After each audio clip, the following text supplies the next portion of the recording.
Welcome to the Lost Signals Reviews, the American Film Institute's Top 100, where we critique the supposed 100 greatest American movies of all time. Join us as we decide if they're worthy of the Mott's Top 100.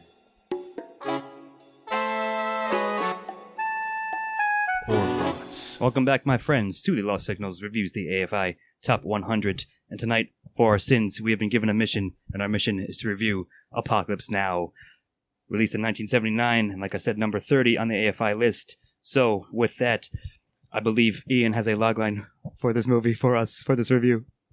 Is our podcast on sound? I don't listen to our podcast at all, sir. Indeed. So this is sort of part two, because previously we have done Heart of Darkness, and which is the original novel, that novella, I suppose, that Apocalypse Now is heavily based on, and perhaps even more famous than it, or at least as well known, perhaps the best adaptation of it, and I think we might agree upon that, and we're about to discuss that. So, with that, E, why don't you lead us off with the plot of Apoc Now? Captain Willard, played by Martin Sheen, is tasked with hunting down and killing rogue Colonel Kurtz, played by Marlon Brando, and they take. He's in Cambodia. They start in Saigon. They take a PT boat, swift boat down the rivers and follow the plotline of Heart of Darkness.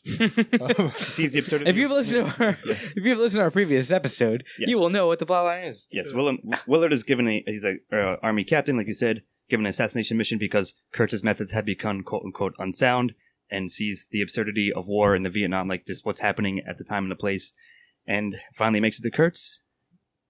So one of the brilliant aspects of this work is that you are, like the original Heart of Darkness, you're going on the path of Captain Willard, who comes to admire Kurtz, or is at least intrigued by him. He was a decorated soldier and had gone through a lot, which turned him into the, I guess, a court establishment calls him a madman. And Willard is going through and kind of seeing in a parallel all of the absurdities of war. Yes. And now there's like works like Catch-22, which I loved as a child, and that was my first kind of intro to anti-war. And that looks at the absurdity of war through kind of a humorous lens to show the tragedy.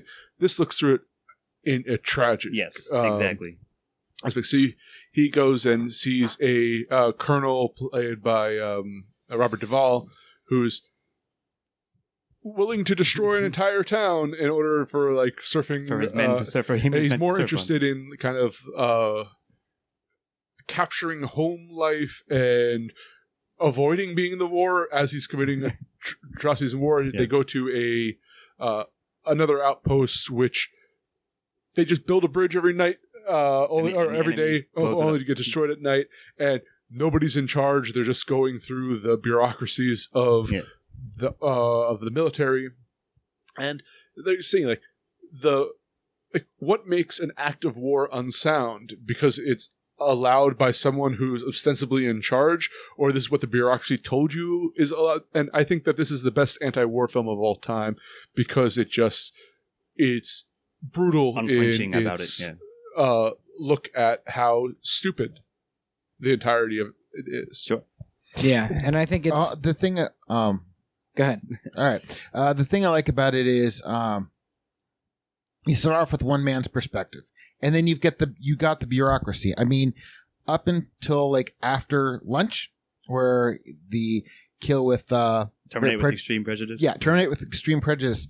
And then all of a sudden you get this spike of almost humorous absurdity where you meet Robert Duvall's character. You see the meta thing with the news, the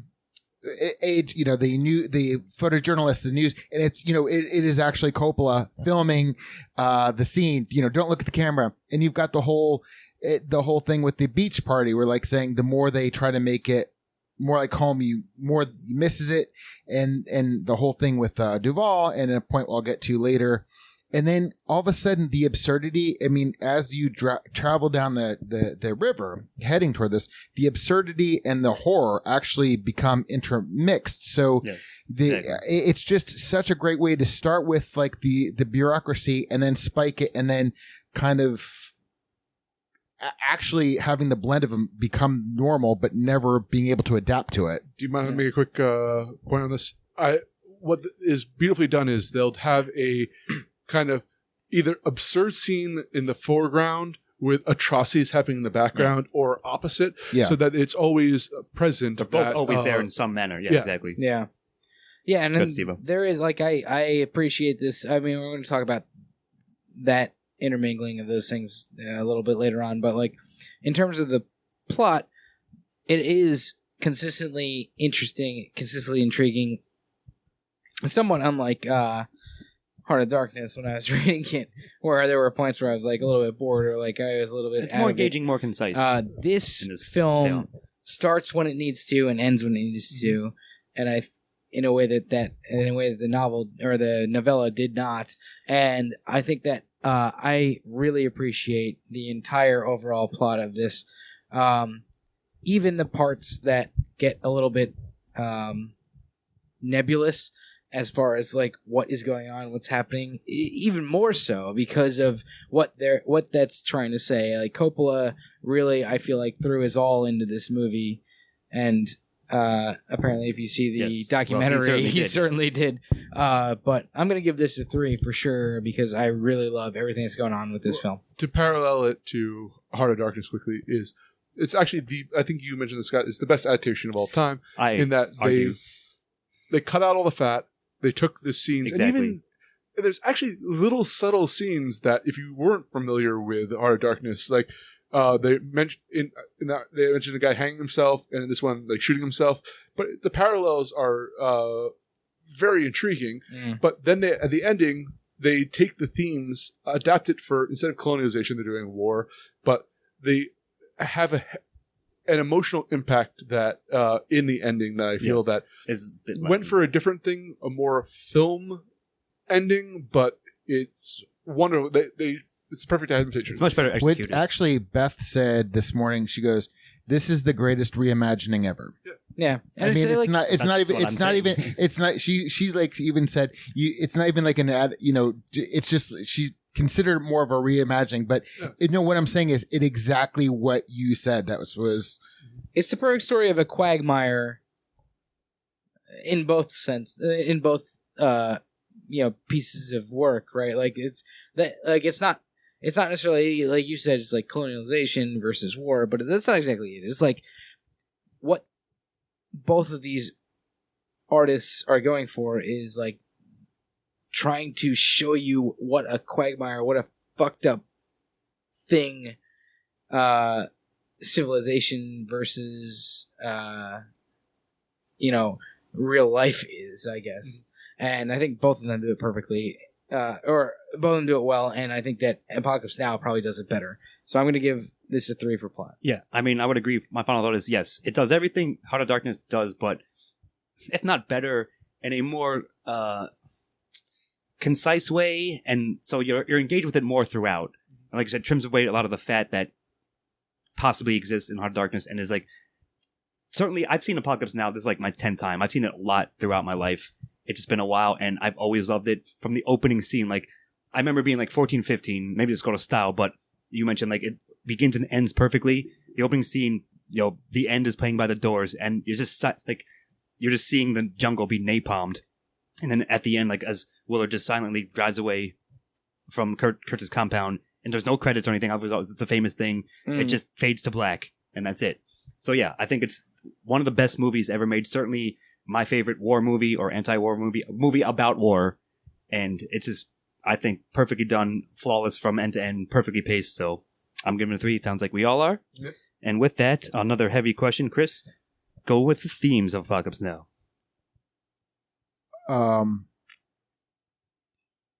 I shorted out. I completely shorted out. No, I'm going to say this. He's encountered the horror and can't speak. The horror. Well, the thing is, by the time you get to the end of this film, I mean, your mind has expanded. I mean, there is just so much information given to you, but I'm going to distill it down. Chris is drinking the Kool-Aid. Yeah.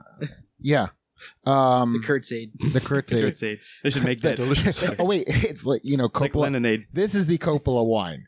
Don't be fooled for what you see. This is a Coppola wine. No, it is definitely to something that is prescient till today, that we train people how to kill. We set rules on how to kill. We don't ever teach anybody, as even Willard says at the beginning, we don't teach people how to come back home. Willard said, when he came home, all he was thinking about was a jungle. Like, there's all these references to try to make this place feel like home. Like, we want you there. We're training you to kill. We want you here, but we want you to make it feel like home, but we're not going to give you any way to get back there, emotionally, mentally. And then you have the whole reason we're going after Kurtz, because if you don't kill who we say, when we say, you do what you do, then you're a murderer. It's just like these rules of war given to you by people you don't ever see. Of course, are absurd. Yeah. They trickle down, and this is true trickle down. But there's rules of war laid out. There's rules of war laid out, like, by the Geneva Convention and so forth. But then there are these. But then you realize that things become subjective. So, okay, if I tell you to go kill somebody, and you, because of what I do, end up killing other people, and then collateral damage, somebody goes back to your superiors, then you're all of a sudden a scapegoat. The point I'm getting at is, this is a very complicated thing, and I think this movie is an extremely important movie because of just those themes, because those themes are still relevant today, every single day. And, wow, I just opened up a can of words. I'm really trying to close it. But do you mind if I please eating close his worms? Just eat those worms. One of my favorite scenes in this movie is when they go to check a fishing boat because they think they're smuggling guns or whatever. So they could be like working with the VC. Yeah. Willard says, no, we shouldn't. We have more pressing matters. Chief, the driver of the boat, says, no, this is our duty as soldiers. One of the characters, Clean, panics, ends up shooting everyone on the almost shoots his boat. own fellow soldier too by accident. And everyone starts firing guns aside from Willard because it turns out that it was a puppy that they mistook for. They were hiding. Now, Willard ends up executing a woman there because the chief was like, "Oh, we got to take her to get help and all that." And the thing is, they all balk at him executing the woman when they just murdered a ton of people on the scene. Yeah. Because that's okay in war versus killing in cold blood of executing it's the thing. It's almost like he's mercy killing her because she's basically dead. Yeah. The problem is that, like, once the quote unquote engagement is done, then you have to help anybody who's like still breathing, even if they clearly have no chance at life. And he's like, yes. And, Willard, Martin Sheen's character, just shoots her and says, I told you not to stop. We got to keep going. It even says also as well, if not there, certainly at a similar point or a similar situation where he's like, we cut him to pieces and give him a Band-Aid and that makes ourselves feel better. That's exactly, it was that point. Yeah. Like, it was right after that. It's like, and it's a comment on how ridiculous that is, that like, oh, now I'm the asshole because I mercy killed somebody who was dying. And if you'd listen, but you guys aren't the assholes who fucking shot up an entire boat. And if you'd listened to me in the first place, I would not have shot her. You wouldn't have shot them, and we'd have been gone on our way. Yes, it's a good microcosm of like basically the themes, like the absurdity of futility of war, like people losing themselves, losing their humanity, and like many characters, which we'll get to, like represent something about it. Certainly, Duvall's Kilgore and the other characters he meets along the way. Very at the fitting bridge. name for him. Yeah. Of course, like, I mean, they obviously chose that on purpose, for sure. But yeah, I mean, they all fit to it, like, and we've touched upon, if you've listened to our Heart of Darkness thing, of course, they carry a lot of the same themes through. They just sort of update it, if you will, to the setting of the Vietnam War. So, if I may, I wish to talk about Kurtz for a second, and specifically the horror, because in as we discussed in Heart of Darkness, Kurtz's character in that is kind of an empty vessel. He's a lot of kind of ideals that don't quite go through. He's thinks of himself as a benevolent philosopher king and ends up becoming a tyrant. Or there's a lot because you never really see him until his fall. In this, we're actually seeing Kurtz not sick. He is in the prime of situation, and instead of dying, he's mind sick, if anything. Yeah, right? certain. Well, yes, but that's so. It's different than him at his deathbed going the heart of the heart, which might not mean anything, or might allow for whatever interpretation you want to take as is his character. In this, I think that has more meaning of that does have more him. Weight, I agree. Yeah. He became the perfect soldier. He was making all these terrible decisions for the right reasons. He killed those South Vietnamese. He ordered 4 assassinations, and all enemy activity dropped off in his sector. There were like 15 heads just on the ground, like scattered around. But he was talking like, I was doing the right thing, even though I was given the orders, or what he viewed the right thing to be, even though he was given the orders. Mm-hmm. And it's sort of the culmination of him saying, I can't continue being this creature anymore. I want to die before I become Kurtz from Heart of Darkness in a way. And I think the Heart of the Horror is a discussion of him facing war versus it actually has a meaning versus necessarily what it had in Heart of Darkness. It's more... there's more to it there. There's more weight to it, I think, for sure, because of the fact that they rounded out Kurtz as a character and, of course, as performed by Marlon Brando. I do think that is a good point and certainly true of this film, and I do think it adds a bit thematically as well, like above and beyond, I'm saying, versus Heart of Darkness, because of that, the way they did it. I mean, and you got the whole thing where, well, first of all, the thing I found interesting is, he did, carry out his duty and what have you, and then he comes, he has his own commune. And Dennis Hopper's kind of making excuses for him. He's like, I know you're distracted by the heads, but things happen. It's kind of like the cycle of abuse almost on the one hand. And then when he talks about the polio vaccine and chopping off the arms and how he cried and he cried like an older woman. And then he realized that he wished he admired the strength of the people to be able to do that. And then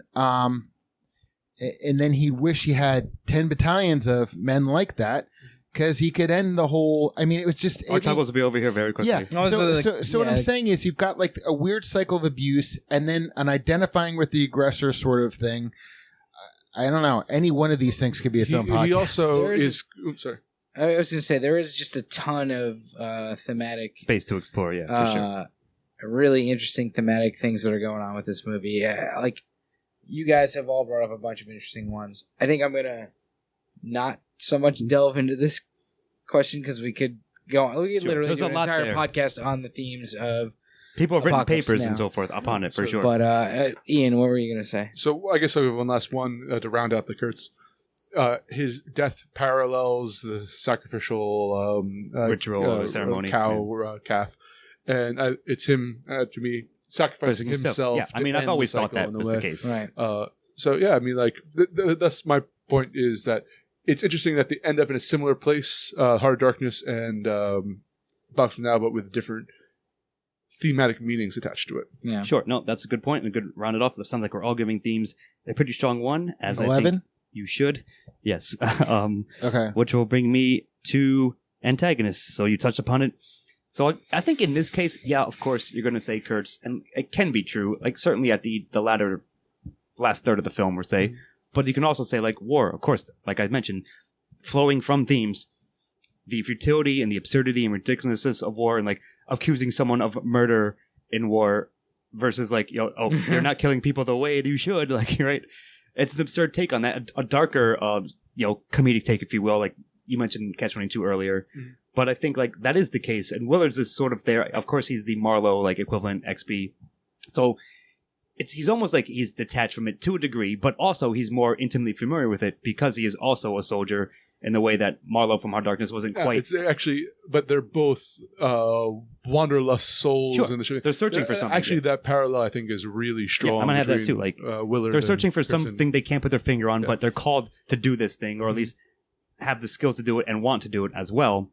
So I think, like, just my thoughts on antagonists is both of those, like, again, the horrors of war, if you will, and Kurtz as personified by losing yourself to that kind of mindset. It's really funny because I noticed something because I wasn't on Heart of Darkness because halfway through it I got off the boat and wasn't able to get back on. But Never get off the goddamn boat. I never got off the goddamn boat. But there's a company, and actually, ironically enough, I understand the Nostromo company from Alien now. But there's there's a company that Marlowe's serving.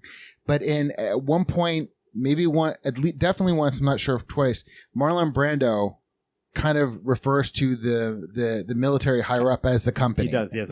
Which I mean, like I said, that was one of the connections I made, and I think it's funny because I really wanted to burst out the military-industrial complex, and then if you look at it, I mean, like war is a business in a lot of ways. I mean, it is a matter of like cost and I'm shorting myself out. But my whole thing is, I think the parallel between the company and the military. I thought was an interesting thing. I just came up to me. Yeah. So, I feel like we went a little bit far afield on this one on antagonist, but yes, I agree. I think that there is this strong war antagonism, as you mentioned, Scott. But Kurtz as this build-up, as we talked about when we did the Heart of Darkness episode, I think is also a very good build-up antagonist. The idea of Kurtz is a very good build-up antagonist throughout, and Willard's feeling the tension of it throughout, well before he meets him. And honestly, in this, you don't get stop-offs as much where he's somebody's Kurtz, fucking awesome guy, he's the best. That happened a lot in Heart of Darkness, where it doesn't happen as much. But you do get it through the dossiers. But you do get him reading through material, and also getting when they get the mail, when they stop and get the mail, he gets a new update where he finds out that there was basically a second assassin that was sent out to kill Kurtz, who ended up joining him, became a follower, and that's that type of thing is fascinating. Is you have this antagonist character who is without ever having met him is just convincing people to flip this type of crazy shit. He gets built up so much in our eyes in much the same way as it happens in Heart of Darkness. And I think that he is a great antagonist in terms of this film, and I'm going to give him a 1. And I'm also going to give a 1 to the strong war is the antagonist type of idea as well. I'm going to give a 1 to Kurtz, and I'm not going to give a 1 to War, because by giving a 1 to War, I'm admitting that in our Heart of Darkness thing, I didn't give colonialization and the credit. I mean, that's a fair point. Exploitation of Africans war, but as I would have given. Yeah. So I'm going to stay on the same theme, as you elucidated very well, Stu. Very fair, very principled of you. Yeah. But it still means you're giving that a 1 as the antagonist. All right, so that'll bring us to protagonist, Captain Willard, indeed, and Steve-O, tell us about him. Yeah, Willard, he's Martin Sheen is absolutely fucking brilliant in this role. Wall Street. In the way that Marlowe in Heart of Darkness is just okay. Martin Sheen brings something fucking fantastic to this role. It's just absolutely, and it's I really appreciate the trying to stick to the original story, where he's just narrating the entire time, it's perfectly Martin Sheen narration. It's almost like a noir narration, but I absolutely agree with so that. Good though. It is, very much so, and he just has this very detached observer feel the entire movie. I will never get out of my head the scene where the Playboy bunnies come. And the USO show, to the USO show, and everybody rushes the stage, and Martin Sheen's just sitting in the audience, sitting down watching. So perfectly framed, so perfectly directed in this scene, and just watching, and you can almost see him thinking the horror as he's fucking sitting there, taking all of it in, he just doesn't connect with anyone or anything other than what his mission is, and it comes through, and then Kurtz. Because of that starts. Yeah, exactly. Well, because Kurtz's mission, he connects with Kurtz, I think. Yeah, and also because Kurtz is built up to be this brilliant Commander, officer. yeah. So I really love Sheen. I think he elevates this role in this movie, especially having read like the source material. I think he really, really elevates it, and I'm gonna give this a very, very strong one. Theoretically, if they had done a straight Heart of Darkness, I think Sheen played that Marlowe character very well. But I think that you said it was okay because it didn't have that Didn't have that sheenness. Yeah, didn't have the sheen. But he does have that disinterest in things happening around him, but at the same time, like, because it's his existence at this point, it's fascinating. I think that he's like become a very intriguing character. Yeah, okay, Chris. Yeah, I mean, he's fabulous. Everything you guys said, but it just occurred to me, like, considering that it seemed that Kurtz kind of accepted and in a way wanted him to kill him. Do you think that the reason he put Chef's head in his lap was to give him extra incentive to kill him?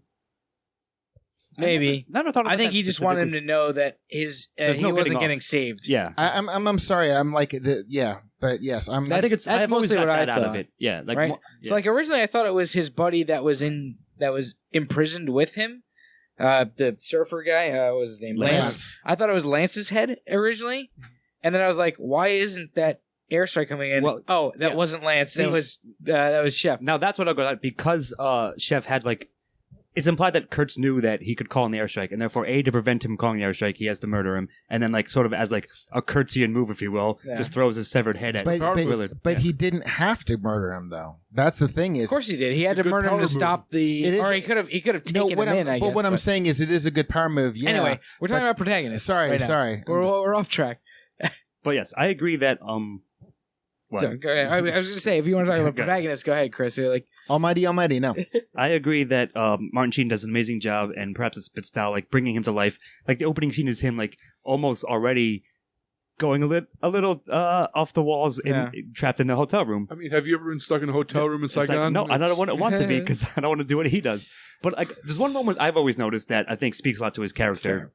Early on, once he gets the mission and he's talking to the generals, and they play in the recording of Kurtz, and the general goes, Kurtz is obviously totally gone insane. And like, there's a beat, like, Willer's sitting there, he's like, yes, sir, yes, obviously. Yeah, insane, he's like, okay, it's like the colonel says, like, maybe this guy, like, he kind of like is got listening to what he's saying. Yeah, he's got a point. So like that early on, Kurtz draws into him, and like that says a lot to me about Willard as a protagonist and all the actions and things that he does with the people, the crew that he's been sent down the river with, and the random other soldiers and so forth that he meets. But yeah, I think the performance certainly elevates it above the character in the source material, and it's a very damn strong one for sure on that front. I think one's all around, right? Yep. 11. Chris, did you have anything else to say? No. I feel like I cut you off, but Almighty, let's go. All right. Well then, speaking of all the characters Willard meets, secondary, that'll be UE. I'm going to talk about his swift boat crew. Chief is the strong military man who leading his boys. Gets speared and then tries to take out Willard. Chef's a fascinating character, especially as what's funny is you talk about madness in Heart of Darkness. Willard's, he said, but it's really his crew that succumbs to madness quicker than he does. Willard especially Lance. Shit. Yeah, Lance totally loses it. I think he's the first one to really break. I think after the bridge, because he's doing acid when like the bridge is getting attacked, and then him or Chef too. No, I don't know. When they go out in the jungle, find the fucking tiger. That's him not wanting to be there, but I think like Lance is the first to. Yeah, it doesn't pretty matter. But I think all of them really work. All of them are memorable. Yes, Clean is memorable, and his death has a lot of pathos because you're listening to the recording of his mother as he gets shot. The futility, he's a young kid from Brooklyn, but he was coming home to a good family that he would have lived a great life had he not been in Vietnam to die. And funny enough, a couple scenes beforehand, he was the one who shot. He was the first one to start shooting up the boat. Oh, yeah, which is an interesting dichotomy to put into it. Oh, it's proportional death at that point of which we've also covered. But yeah, so and then Actually, that's a swift one. I'll let you guys talk about the other characters. Yeah, so there's certainly a whole bunch, like, everyone wants to talk about Kilgore, and, like, yeah, he's a good character. But, I mean, to me, like, I always like the three generals. Like, one is played by Harrison Ford, real quickly, but the other guy, I have a note here, you might like this. He reminded me of, like, the first station manager from Heart of Darkness, where he's very polite, he has everyone sit down to lunch, he's like, Willard, you hungry? Let's have some meal, as he explains the mission to go, to go kill Kurtz. Now, one thing I will say that you brought up in Heart of Darkness that I think speaks to the strength of the secondary characters in APOC is that they all indeed have arcs, as you mentioned. Like, you get to know them as characters, you get to spend some time with them. Willard forms somewhat of a camaraderie, and then sort of that breaks, like, towards the end.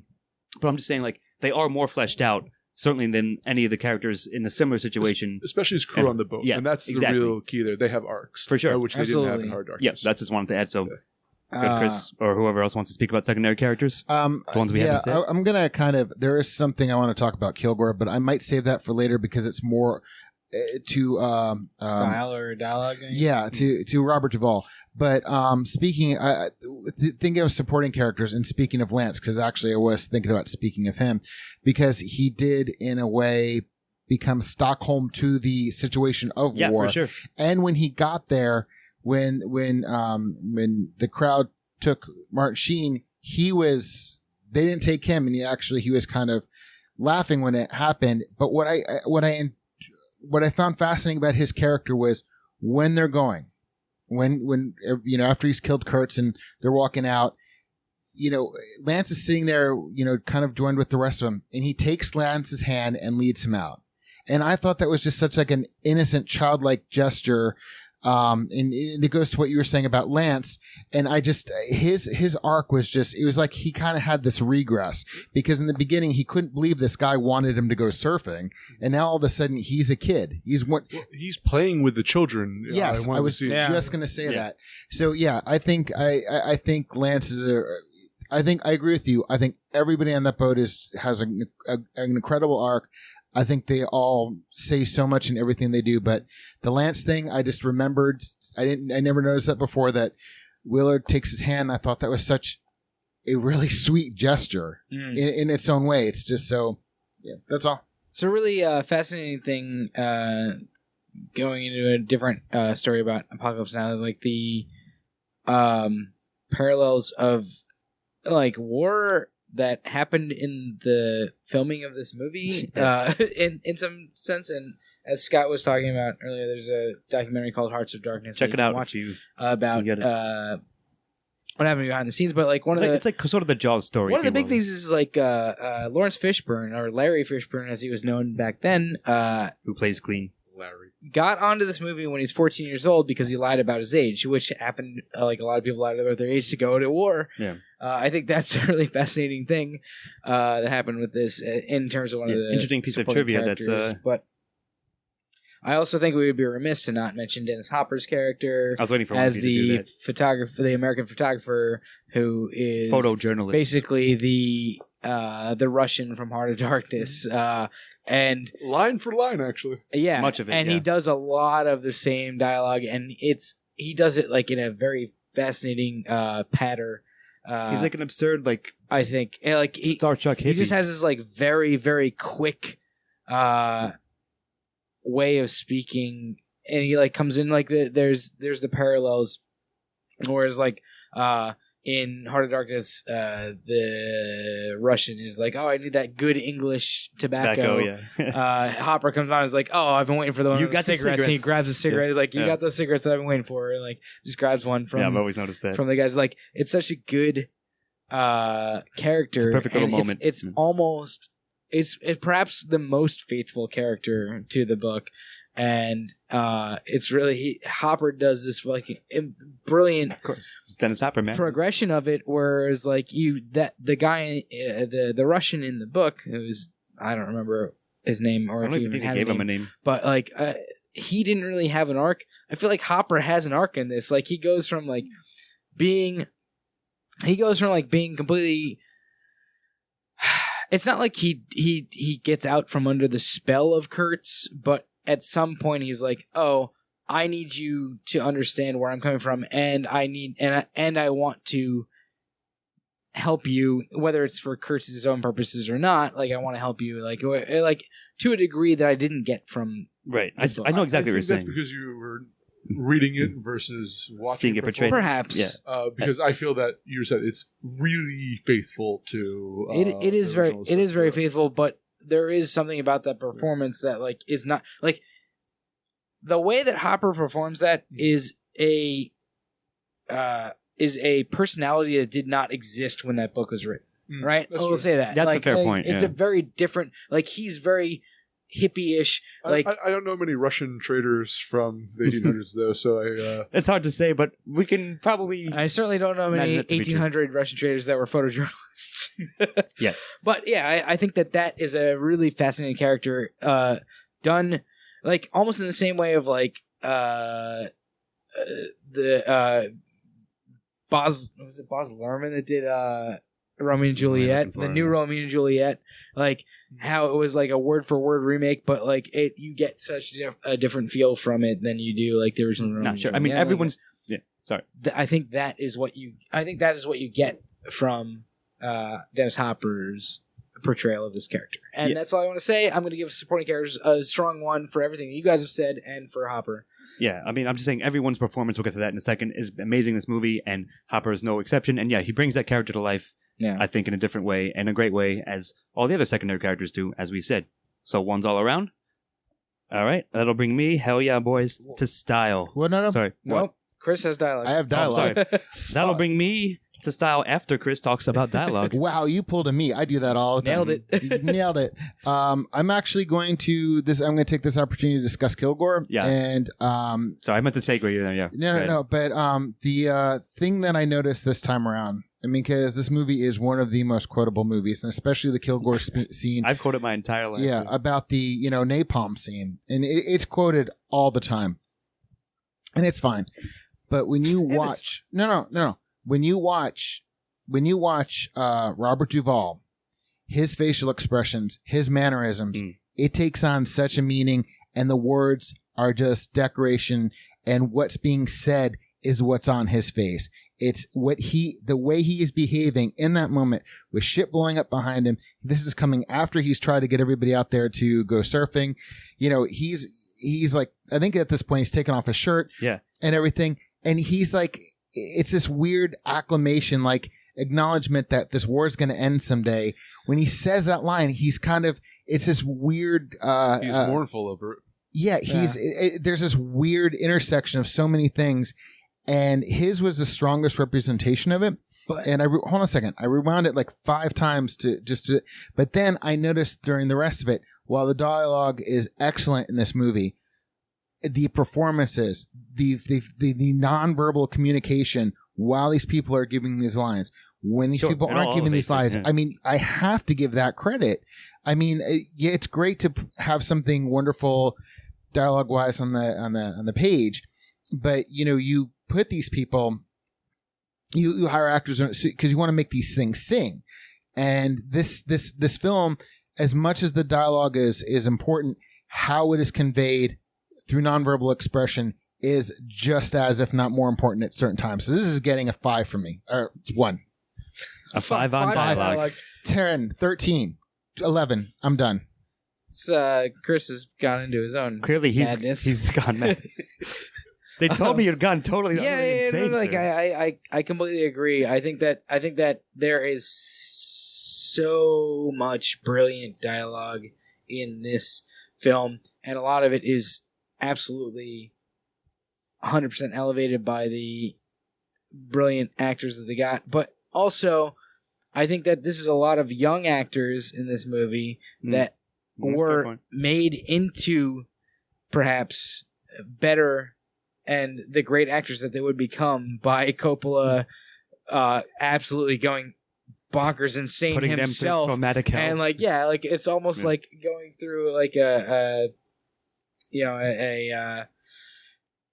I don't know, like a 2001 Space Odyssey type thing, like or like a just a film where your director, like a Kubrick type experience, where your director is just Do it again, but right. saying like you need to get this absolutely right, and like it kind of like I feel like all these actors were very young when they were in this film, and their careers could have gone a different way, but they had this experience, which almost certainly made them into much better actors for it. Sure, but the fact that Coppola was able to pull these great performances out of these really, admittedly really great actors, speaks a lot to the script, speaks a lot to all the other parts of this movie as well. I think that the dialogue is fantastic, and that's all I'm going to say. I've spoken enough. I've ranted enough.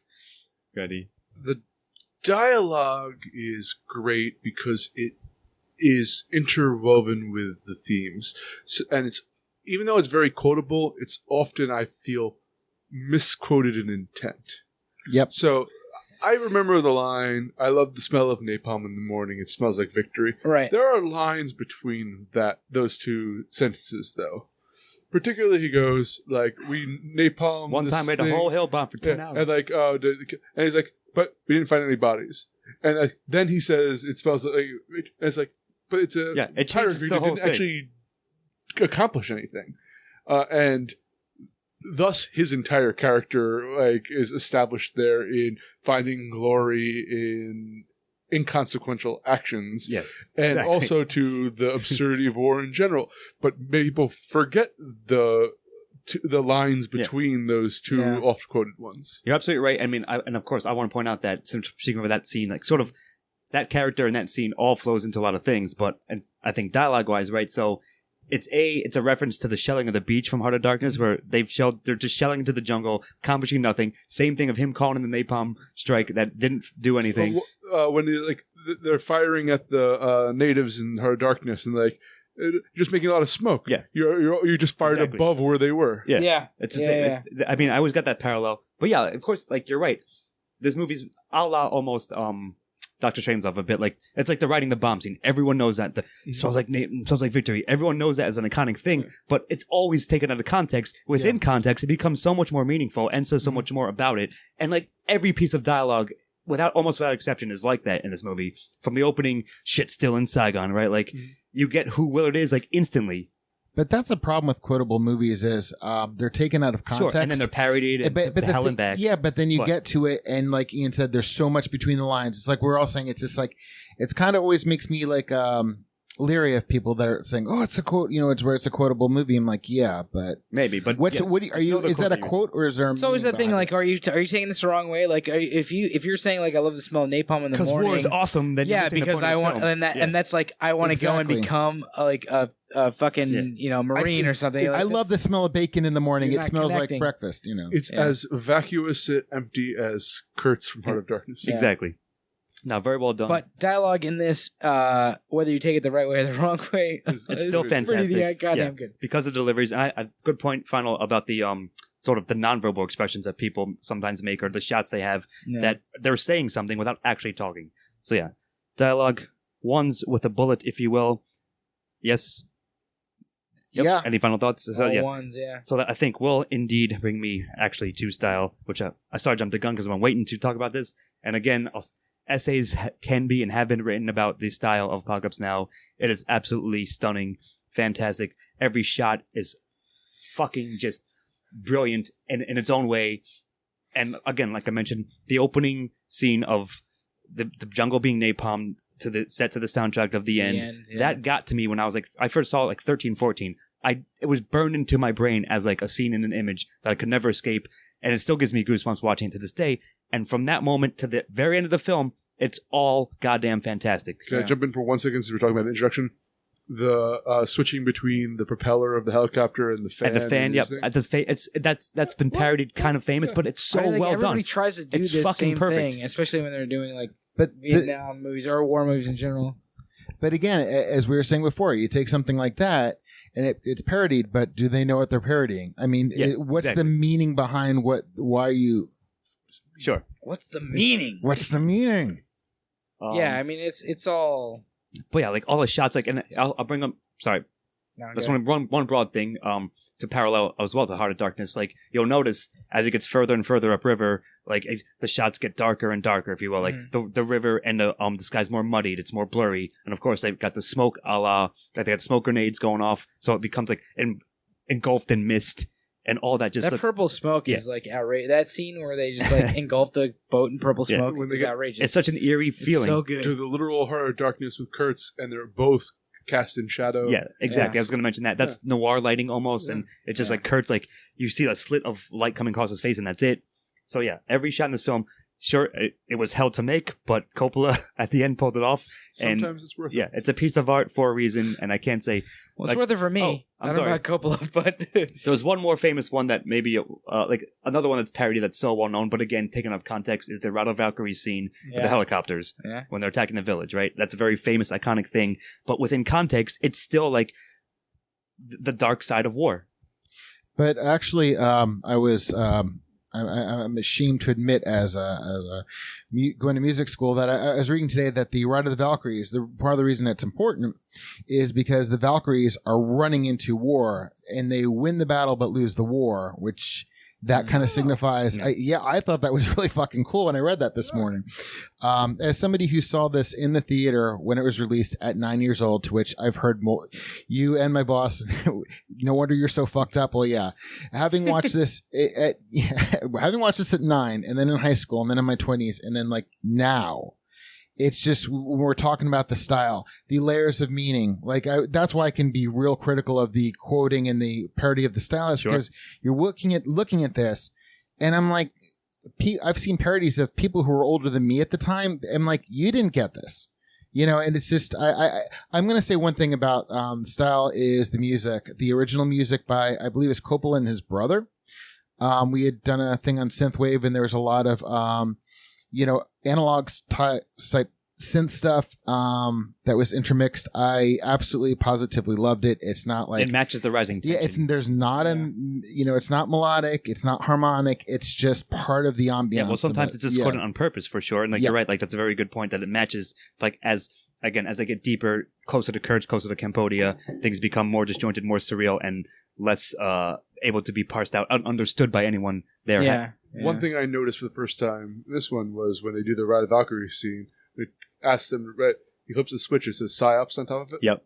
And it's like, I noticed that. I never noticed that, but he does say, he's like, okay, boys, time for the PsyOps when he announces it, and then they cuts to him turning the speaker on. That might have been. Yeah. I might have just inputted it in my head. But this movie is like, the sound design is brilliant, the soundtrack is brilliant, the cinematography is next level shit. Yeah. Like it's 100% outrageously good. Like it not only does it hold up now, it is better than almost anything you will see now. Agreed. If not anything. It's like you forget that there is actually things, and I'm sitting here, how did they get that shot? Like I know how they got it now. But. I was talking about, like, I appreciate, this is my favorite Coppola movie, having seen it all the way through for the first time 2 days ago or 3 days ago. Yeah. This is my favorite Coppola movie immediately, and I really like Godfather. It's on the AFI list as number 2. 4.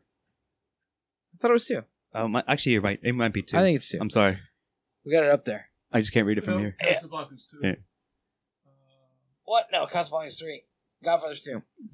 After Citizen Kane. Sorry. So I just like, this movie hits me in all the right ways stylistically, and like I think that what elevates this movie is its style. Like everything else is great about it, but the style, Coppola struggling to make this movie apparently made it's a hell of a story.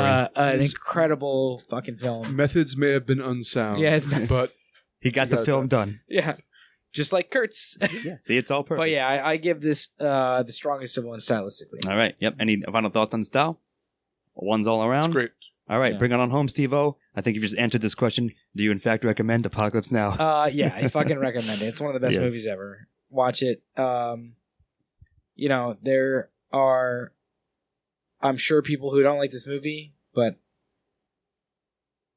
if I've never met them. Everyone who I've ever talked to about this movie who doesn't like Apocalypse Now has enjoyed it. It's a brilliant anti-war movie. It's a brilliant movie stylistically. It's a brilliant movie. The plot on every question of our scale. Yeah, exactly. It's look at all these movies, all these parts of scale. We're all going to give it a 10. I'm pretty sure. If somebody doesn't recommend this, I don't know. We'll talk about it when that happens. He's going to call it an airstrike. Go ahead. When I watched this as a child, I liked it for its surface. Sure, it looks cool, kind of. The Bride of the Valkyrie is impressive.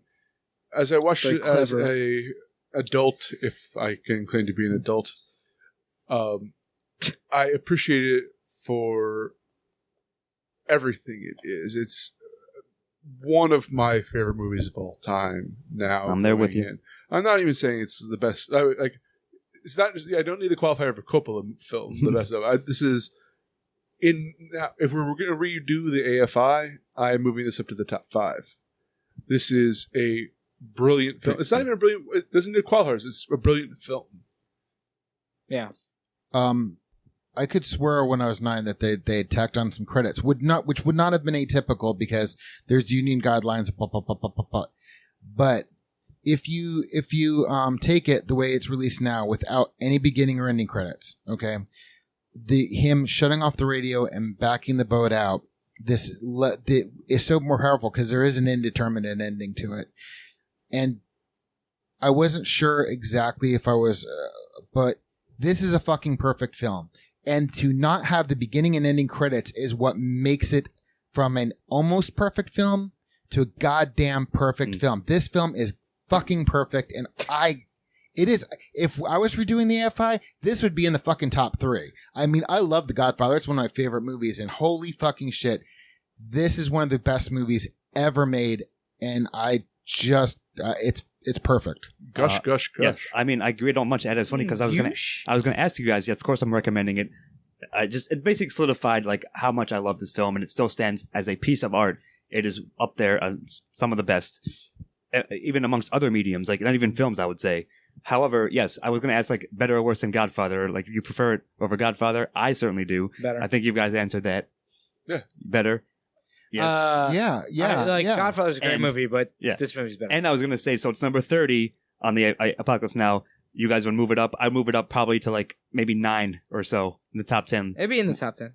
I'd put it maybe in not the top 3, but it's definitely should be higher than 30. Okay, I'll be at the end. I'd probably say it's definitely in the top 5. Yeah, it should be higher than it is because it is a perfect piece of art. It says so much on every angle. Every aspect of it is brilliantly done and expertly executed. And just because I have to do it, and I know what all your answers are going to be, feel free to yell at me, but does it deserve a 10? Of course. Of all the 10s we've given to movies, it's one of the ones. This is the one that deserves the most. It's one of the most deserving ones, yes. I pretty much agree. Like this was a revelation to me, having seen it all the way through for the first time. In fact, I'm retroactively stripping 10s from other films of ours because now we have to compare it to. Excuse me, Steve-O, my recommendation goes up to 11. Yes. So yeah, Apocalypse Now, perfect 10, and for very, very good reasons. If you haven't seen it, we all highly recommend you check it out. And if it's been a while, same thing. And if you have, it's better or at least as good as you think it, remember it, and perhaps more so. So I think that shall do it. This has been our review of the horror Apocalypse Now. I've been Scott Thurlow. I've been here with Stephen Mosey. My methods have always been unsound. Jonathan Ian Manzer. I have to go surfing. And Chris Morgan. You don't talk to us, we listen to you. Indeed. Good night. See you next time. Editing and engineering by Christopher Morgan. Music by Christopher Morgan. Check us out on YouTube and iTunes for the shows, and on Facebook and Twitter for updates.